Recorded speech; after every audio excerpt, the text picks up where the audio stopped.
강함에는 억제하고 약함에는 도우고, 이것이 기본입니다. 억강부약법을 줄임말이죠.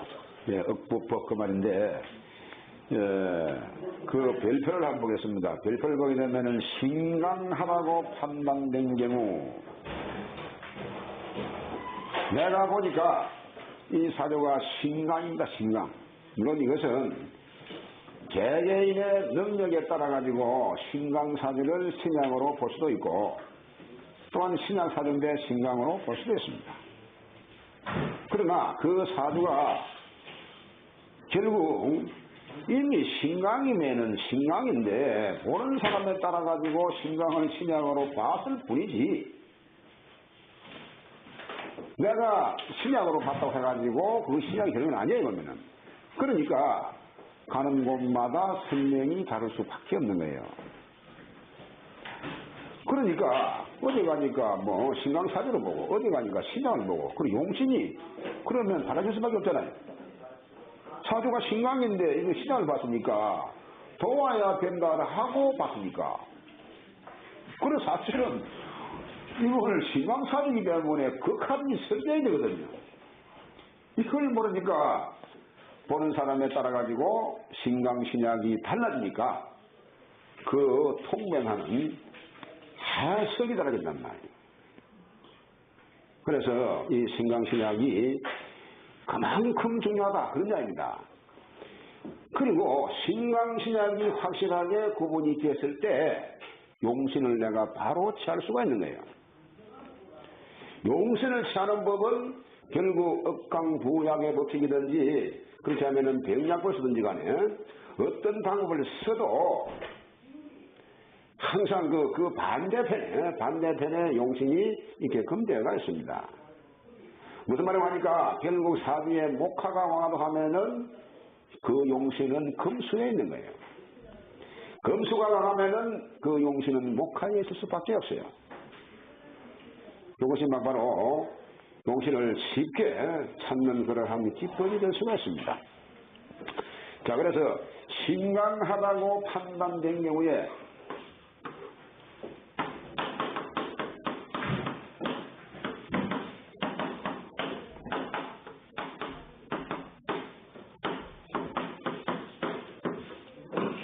사주가 신강하다고 판단된 경우, 자, 인성이 많아가지고 신강이 된 경우, 비겁이 많아가지고 신강된 경우, 여러분 사주가 신강이 되는 조건은 인성이나 비겁이 많아서 신강이 되는 겁니다. 그 외에는 없죠. 인성은 나를 도우는 것이고 비겁은 나와 동질한 말이죠.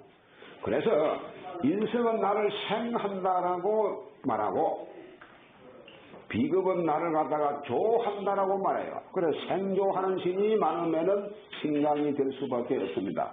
생하는 것은, 이것은 인성이고, 그죠?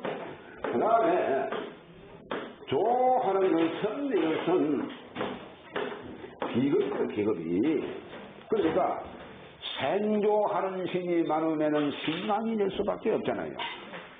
나중에 보게 되면은 좀 더 깊이 들어가게 되는 것 같으면은 도를 생하는 거하고 조하는 거하고 차이가 상당히 엄격치면은 차이가 있게 말입니다.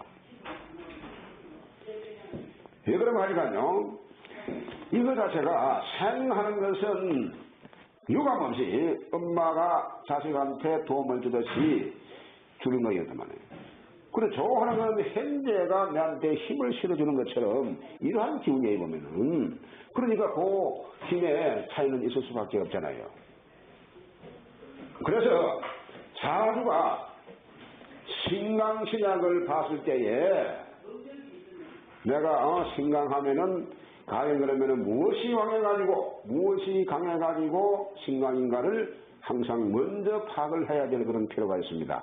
그래서 그 첫 번째로 인성이 많아가지고 신강이 된 경우, 자, 이런 경우는 재성용신을 우선한다. 그렇죠? 사주에 인성이 많아가지고 신강이니까 그러면 그 인성을 제어해야 될 그런 필요가 있습니다. 그 다음에 비급이 많아 신강이 된 경우는 관살용신을 우선한다. 사주에 비급이 많아가지고 신강이 됐으니까 그렇다면은 관살이 있어야만이 이 비급을 제어할 수가 있는 겁니다. 그 다음에 관살이 없고 식상이 있다라면은 식상용신으로도 하겠죠. 그래서 우선 한다는 것이 강하면은 억자는 것은 관성이다 보니까 관성은 나를 걱겨오는 그 가다죠. 그리고 관성은 나의 직장이고 관성은 뱃살이고 자식이고 그러다 보니까 관성을 최고 우선을 할 수밖에 없는 겁니다. 그 다음 세 번째 보면은 비겁이 섞여 있어 강한 경우 인겁이 인성이나 비겁이 섞여가지고 강한 경우는 식상용신을 우선한다. 이런 경우는 설계하는 것을 우선한다. 그런 이야기가 되겠습니다. 그 네 번째로 보면은 인성이 너무 지나치게 많으면은 인성을 용신할 수도 있다. 자, 이거는 일반 법칙을 벗어나는 거죠. 일반 법칙을 벗어나서 내격 정팔격을 벗어나가지고 이건 외격으로 볼 수밖에 없습니다. 그렇기 때문에 앞서 우리가 격을 분류를 할 때에 이런 경우는 종강격에 해당이 되는 거예요. 그래서 그 말미에 외격으로 이 가로를 열고 닫혀놨지 보면은 그래서 그때 가서 또한 정리를 하도록 하겠습니다.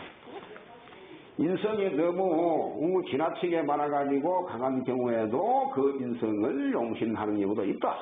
그런 게 아니고 비겁이 너무 지나치게 많으면 비겁을 용신할 수도 있다. 이 또한 외격에 속하는 사정이기 때문에 정내격, 정팔격인 내격을 벗어나서 말씀드리는 겁니다. 그 다음에 신약하다고 판단된 경우 사주가 신약하다고 판단된 경우는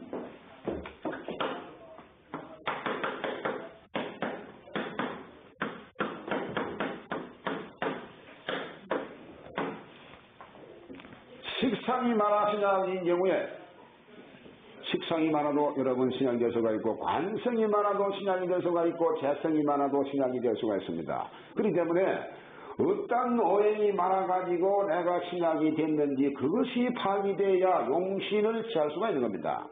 또 같이가 안 해보면은 아무리 신약이라 하도 용신이 같을 수가 없는 겁니다.